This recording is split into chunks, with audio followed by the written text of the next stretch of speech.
omoni population koma oyo bakombatama koyemba donc esengoza makasi awa okosakana te.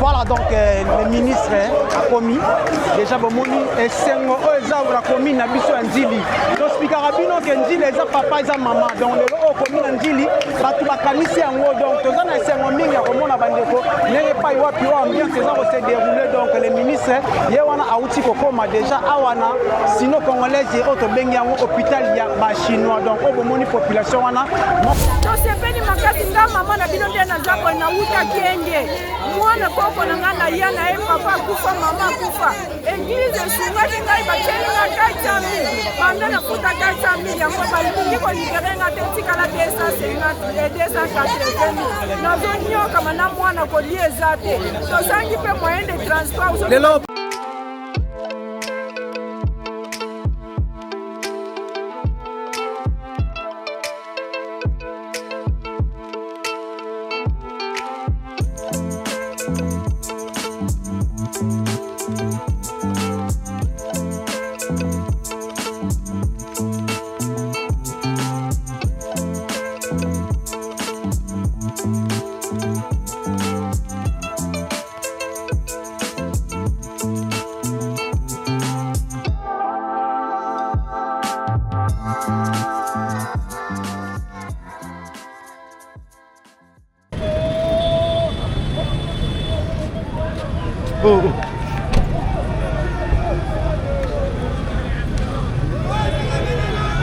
Voilà, là c'est la revue de la commune. Excellence Papi Galima, Mabélé la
chers abonnés, bomoni comment ambiance se déroulé à wana commune Njili donc voilà bomoni ba force du progrès pas y wati ko ndenge ba ko yemba parce que esengo vraiment eza awa makasi bomoni bino moko ndenge ba ko yemba esengo ya makasi parce que TV eza radio te donc bino moko komona toza toujours na kati ya terrain oyo ba bengi yango terrain ya Mambenga donc terrain ya Echo bomoni population comment oyo ba combattant ba ko yemba donc esengo za makasi awa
nationale.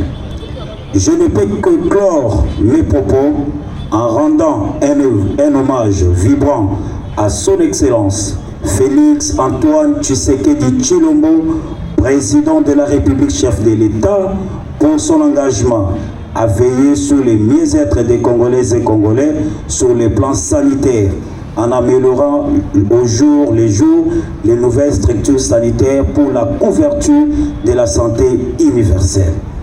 Ainsi, je souhaite à vous tous la bienvenue dans la commune pilote d'Ndjili en ce jour important pour la santé de nos enfants et de notre communauté. Que vive la République démocratique du Congo, que vive la semaine africaine de vaccination, que vive la journée nationale de vaccination. Je vous remercie. Qui accompagne les efforts des gouvernements dans la vaccination et la surveillance des maladies à prévention vaccinale à l'occasion de lancement de la Semaine africaine de vaccination 2000. Moteur, nyonso tuana et Sengeli Ezra et Sikamoko. Le ministère n'est que le reflet de la politique du chef de l'État, mais au travers des agents de l'État que vous êtes. Et donc soyez ici aussi reconnus et remerciés. Pona Bato Oyo, Baye Lelo, Ezra civil, Ezra police. Ezala bato nyonso bazoyo kalelo tokenda koloba bisika nyonso kobanda na commune oyo ya Ndjili tokenda koloba bisika nyonso to badela bana na biso na pesi bino botondi mingi. Merci beaucoup. Merci. Voilà, on a bomoni sikoyo, le ministre de la Santé à Kiti, pa iwapi o akende kosala lancement officiel. Il y a polio, il y a vaccin biso babengi yango polio accompagné elongo na ba chef confession religieuse, donc bango ba accompagner place iwapi o ba okende pour na basa lancement officiel. Elongo pena moko ya bukumestre na biso ya commune Ndjili Papi Mbumba Ngalema. Voilà.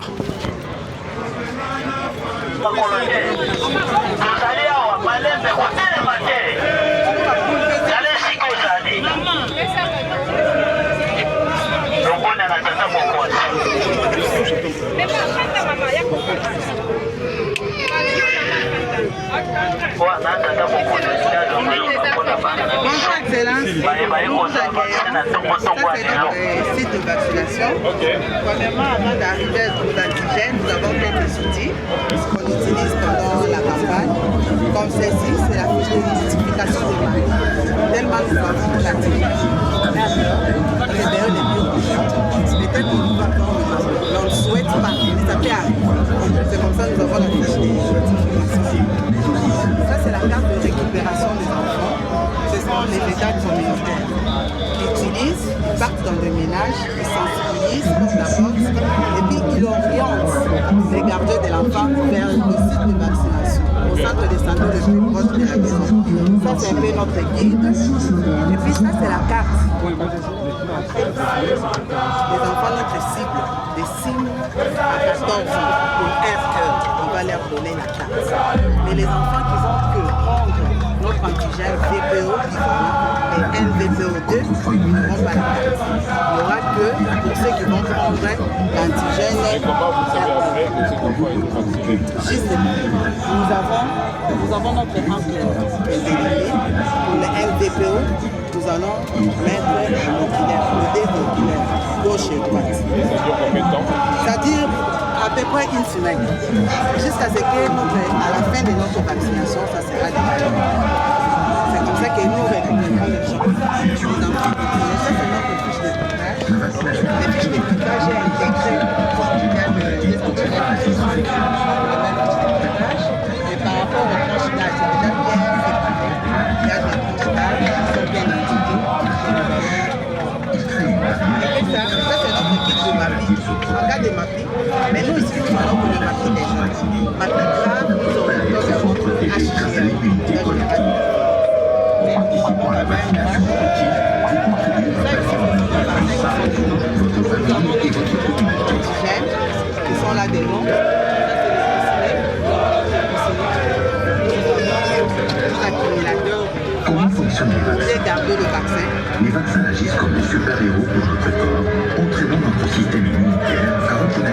combattre les envahisseurs.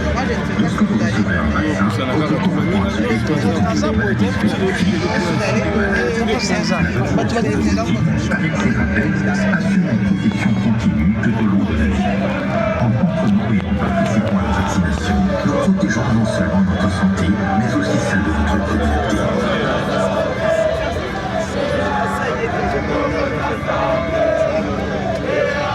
Du XXe siècle, la poliomyélite, plus couramment appelée polio, est une maladie que redoutent tous les parents. Un fléau qui touche les enfants du monde entier et dont la science moderne viendra à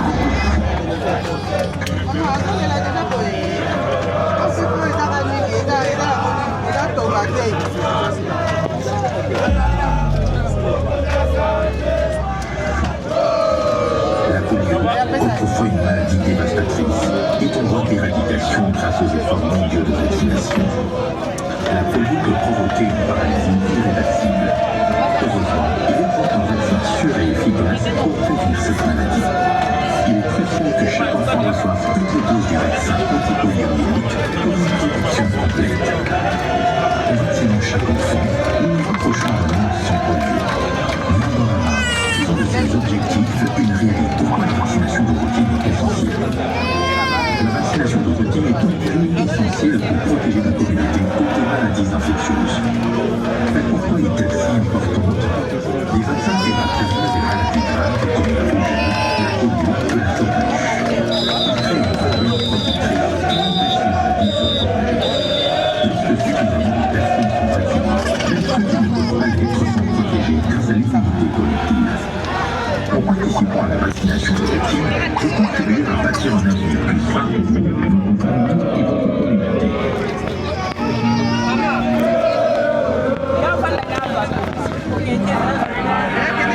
Comment fonctionnent les vaccins?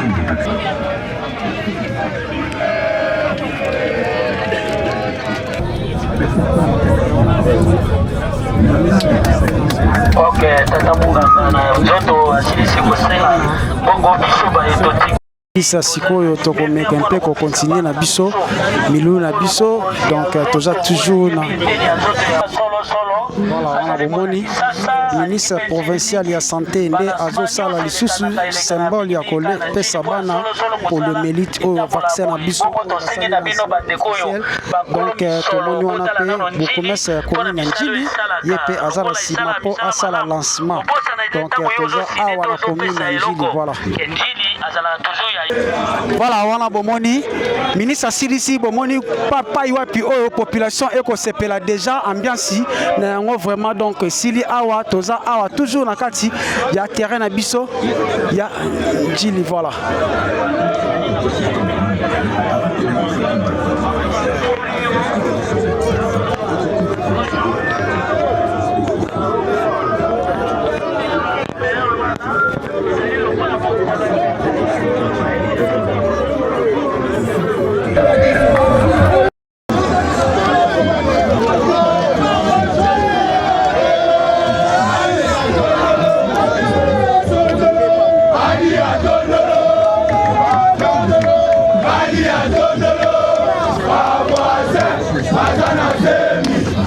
Lorsque suffisamment de personnes sont vaccinées, même ceux qui ne peuvent pas l'être sont protégés grâce à l'immunité collective. En participant à la vaccination de routine, vous contribuez à bâtir un avenir plus sain pour vous, votre famille et votre communauté.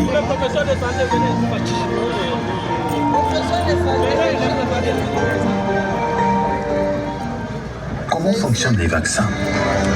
Les vaccins agissent comme des super-héros pour notre corps, entraînant notre système immunitaire à reconnaître et combattre les envahisseurs. Lorsque vous recevez un vaccin, votre corps apprend à se défendre contre des maladies spécifiques sans tomber malade. La vaccination de routine, avec ses rappels, assure une barrière protectrice qui empêche les maladies de se propager. Lorsque suffisamment de personnes sont vaccinées, même ceux qui ne peuvent pas l'être sont protégés grâce à l'immunité collective. En participant à la vaccination de routine, vous contribuez à bâtir un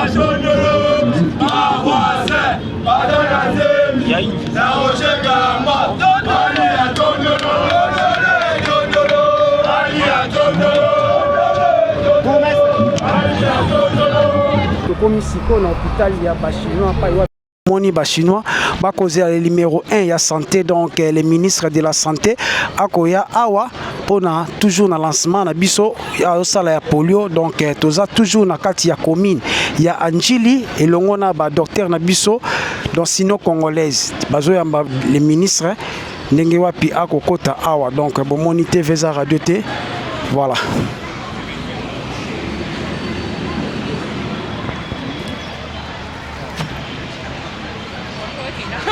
Ne laissez aucun souvenir s'échapper avec VAR Productions. Spécialisé en couverture événementielle, direct live de haute qualité.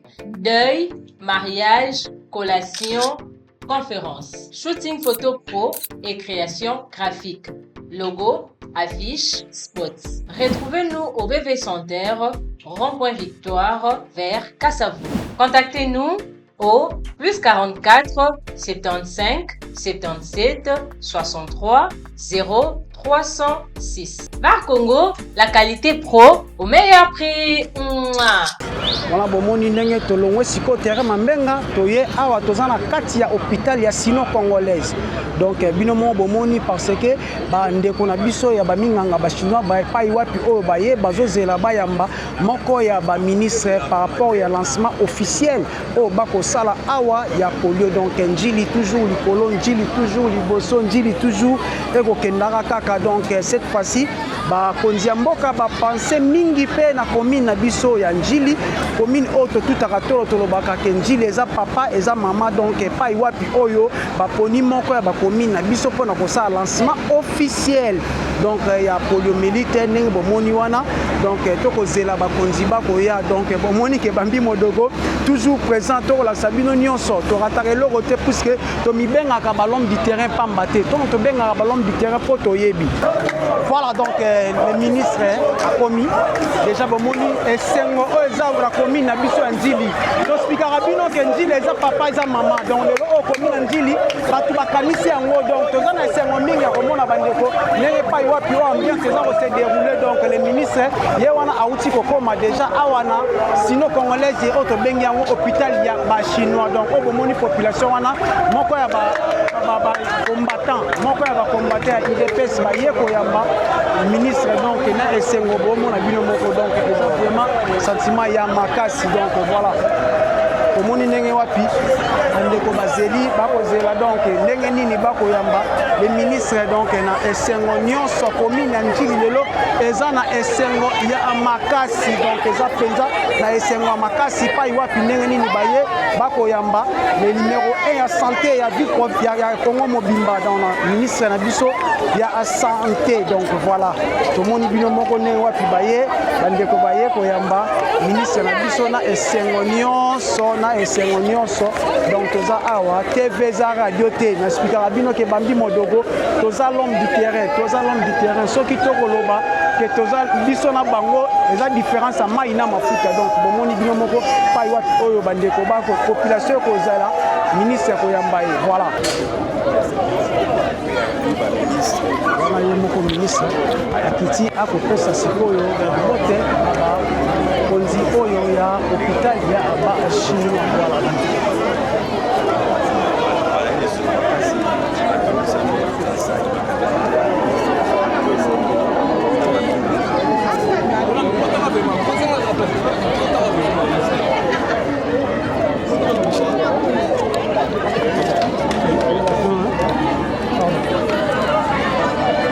C'est bon?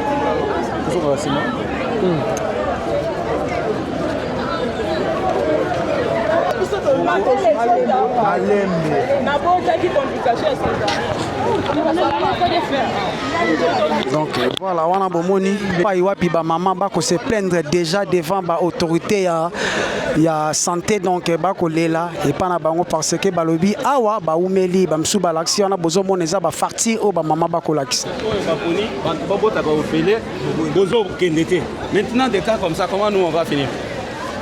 Papa,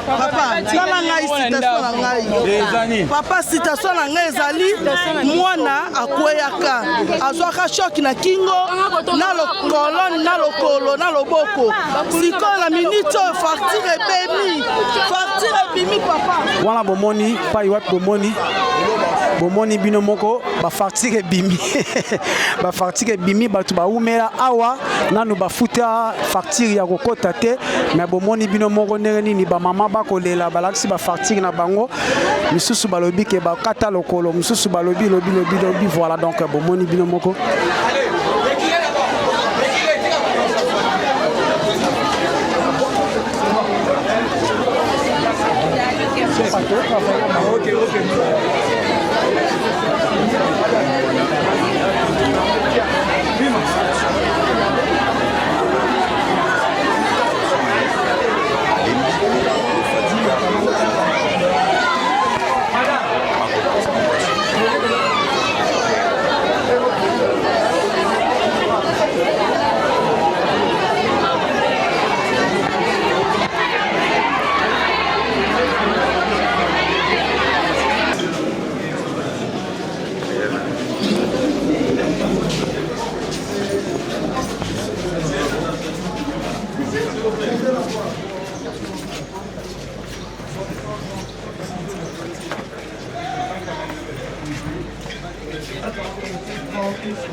Pardon.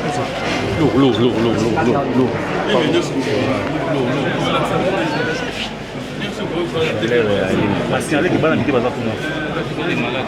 Les malades on prend photo.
mwana nyonso moboti nyonso oyo alingi mwana na ye ifo atinda mwana akende kozwa vaccin parce que soki azozwa vaccin abukabuka te conséquence famille nde ekosubir yango ntango mwana kokoma invali. Ok, il y a aussi quelque part. nyonso oyo bazali awa lelo oyo bazali na facture na bakokuna bakofuta te bino nyonso bokomima bakosenga bino mbongo te.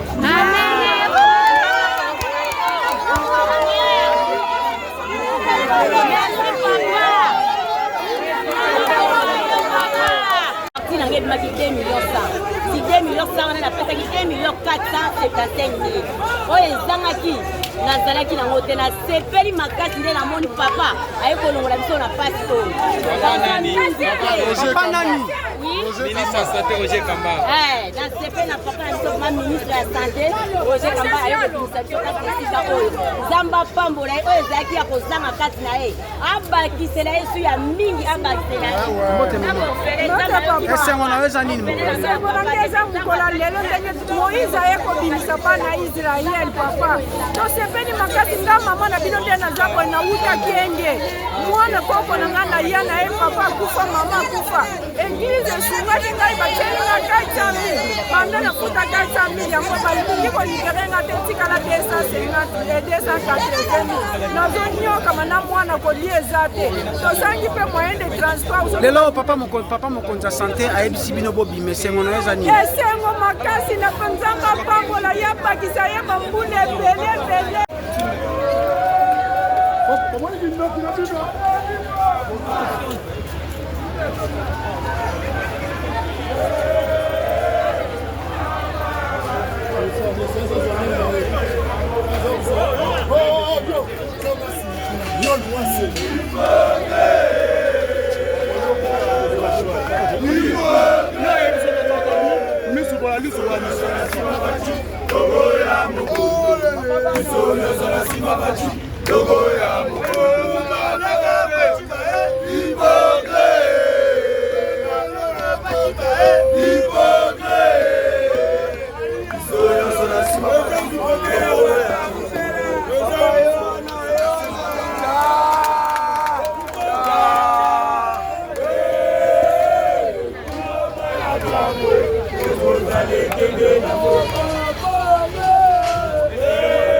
Matana maman qui est la bureau dans la vie.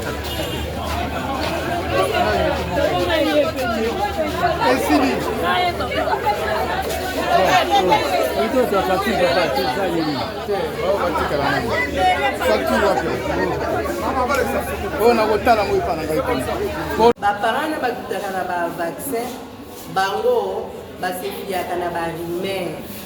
C'est la rumeur or c'est pas bien. Il faut qu'on officiellement. Net na Congo wa numéro 1 à santé des années ministres. Il y a des bouches autorisées. Boya lobby ndé ya. Ba ministère za ba rumeur kaka ba passa ba makabana. Donc baba mateki sur les appels à solo. Pour traiter pénal malade. Moi ba ba ko ko les actions ba melia. Kisi biso makasi présence nae. esali biso bien makasi mboka penda elingaka penda kotambola boye présence na ye vraiment esali biso bien. Je crois que depuis azwa ebonga na ye awa ba mboka nzamba liboso ya visite. Ezamba liboso aya visite. Maintenant pour la lancement officiel ya vaccination. Teke munganga. Ko ko lobana ba mamani. Bon, en tout cas na osenga kaka musala malamu esalema ministre lokola ye moko pe azala na souci ya bato po toza mpe na bato ebele ndenge basilisi batraitement na bango bamosusu mbongo eza te baza wana bakai eza ebele na baservice yango ifale papa ministre azala na mawa azala na mawa ya kosalisa bato oyo bafuti nano bambongo na bango te azala na mawa tosepeli makasi na visite na ye. Mbote mama. Mbote papa. Awa mokonzi alobina bino bobima sentiment na nasepeli makasi Nzamba Pambola mokonzi po nasali awa 2 mois nasali aleki nanga basalaki opération donc nafutaki ndambo ya ministre asali Nzambe apambola ye makasi po nazalaki donc nde naza awa nasalaka juste na difficulté mpona kobakisa